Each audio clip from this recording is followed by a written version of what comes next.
Hi, I'm Raphael Aaliyah. And I'm John Jackson, and welcome to the Mancave. Today we'll be talking about New York sports, including, but not limited to, the Jets and Giants playoff hunt.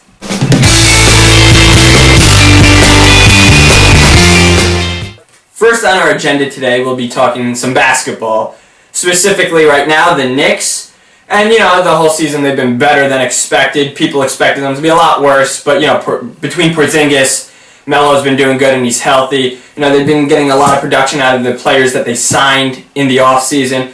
And yesterday they had a big game against LeBron's Cavs, a huge game. And the other day against the Magic, Lance Thomas, he just went off. The guy had 24 points. Yeah, he did. 9 for 9 in shooting. He just had an amazing game for Lance Thomas, to be honest. Moving on to the Nets, they played a huge game too against the Dallas Mavericks. I say huge because every game for them is huge. They need every win. They do need every win. They're just not good whatsoever this season. And they should be a little bit better. They weren't expected to be a playoff team. They could have if you heard us yesterday. If you heard us yesterday, you heard how much we have against these Nets. Yeah. And it's not anything against the Nets. We honestly felt that they had potential this season, and we're very disappointed to see that they have not. Because the whole conference the last few years, you could get in. Nets last year got in with a losing record to the playoffs. Sure. This year, the Knicks hovering around 500 very well may not get a playoff spot because the Eastern Conference is finally playing well again. To make the playoffs right now, they need to compete, and they haven't done so. They need a real winning team, not just winning, not just 500, a really good team with many wins over 500. Yeah. But moving on, you have the Yankees. Yeah. Nothing huge, but nothing big with the Yankees. The most recent news is Rob Refsnyder, as you know, second baseman for the New York Yankees. He played a little bit last season. Yeah, not much.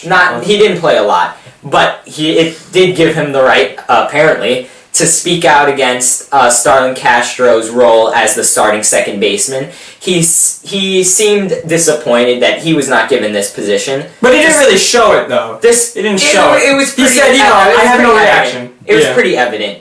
But then again, he has to be understanding. He's not. He just came into the majors. Starlin Castro's a veteran, and honestly, he's gonna be a better option for us, for the New York Yankees, than Refsnyder would be, in my opinion. Yeah, much better, obviously. Yeah. And the Mets. What can I say about the Mets? Alejandro Diaz. Why? Just why? We want Yoenis Cespedes back. We don't want Alejandro Diaz. They wanted a platoon partner with Juan Lagares. If you want to look at the bright side, he'll have a week where he'll look like the MVP of your team. That's not good. I know. Anyway, though. He'll have that 1 week where all fantasy owners will, like our friend Dimitri Mikas, will probably get. And he'll probably pick him up. But he won't. I don't think anybody's picking up Alejandro Diaz. Anyway, we were looking for a platoon partner with Juan Lagares because we're too cheap. Because the Wilpons don't like to spend money, the owners of the Mets. Too cheap to get a real center fielder, Yoenis Cespedes. So instead, we were looking for a platoon partner for Juan Lagares in center. Denard Span. They didn't get them. We didn't get him. We didn't get Gerardo Parra. We didn't get... Okay, I think we should roll John off of this soapbox. But before... We didn't get Dexter Fowler either. We were looking for a platoon partner. Either one of them, either three of them would have been really good, but we got Diaz. But we'll see. Maybe they'll do something More else. about the Mets will be coming up as the MLB season rolls around. Frustrating. Moving on to hockey. Yeah, the hockey season is now in full swing in the NHL. So we are talking about the New York Islanders, who have been pretty good as of late. Pretty good. They just came off a win against the Ducks, a 5-2 win the other day, and honestly, they've been competing. Not as much as last season, but remember last season they were a huge surprise. This season they're less so of a surprise, and I think no harm can come from them playing the way they're playing. And they're right now. close. They're catching up to the Rangers. They're 1 point away. 43 points compared to the Rangers' 44. They're nipping at their heels right now. And talking about the Rangers, they have been playing very, very subpar. Yeah, as this of is recent, a team that terrible. this is a team that we thought could compete for the President's Trophy. Just like last year. However, that has not been the case. They have all the weapons it takes to win. They just haven't been able to mount that W. Now, they won the other day again against the Ducks, but it took overtime to get there. It took Matt Zuccarello a goal in overtime to win. So they just haven't been able to score. They haven't been able to stop the other team from scoring. The defense has been bad. It's been terrible, and there's only so much that the combination between Lundqvist and Ronta can do to stop these pucks from going in. They're getting wide open looks, and it's been honestly frustrating as a Rangers fan to watch this. So I hope they get better. I think they will get better. We'll just have to wait and see. And our big story of the day is the Jets and Giants and their playoff hopes. Both have been on life support pretty much, and we'll explain that right now to you. I want you guys to bear with us here, especially when talking about the Jets, because this can get confusing. Lots of tiebreakers. Lots of tiebreakers. We're going to break it down in the simplest way possible. Yeah. This is a must.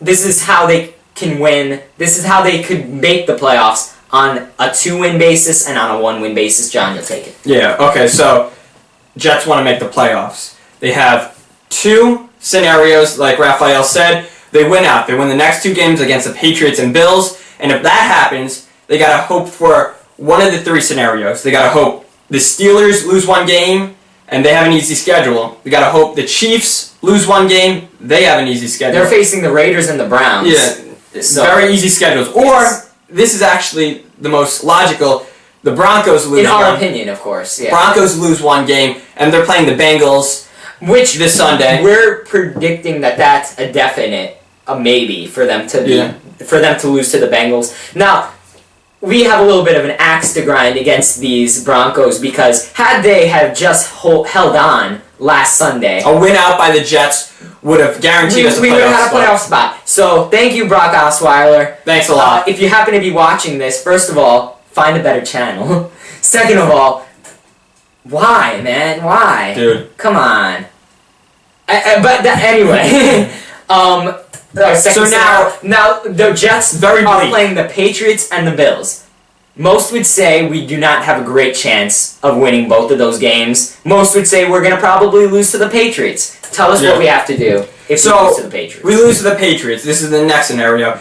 We got to hope for a miracle. We got to hope either the Broncos lose their next 2, which is probably the most likeliest scenario because they play the Bengals. But then, the next game after, it's going to be almost an automatic win for them.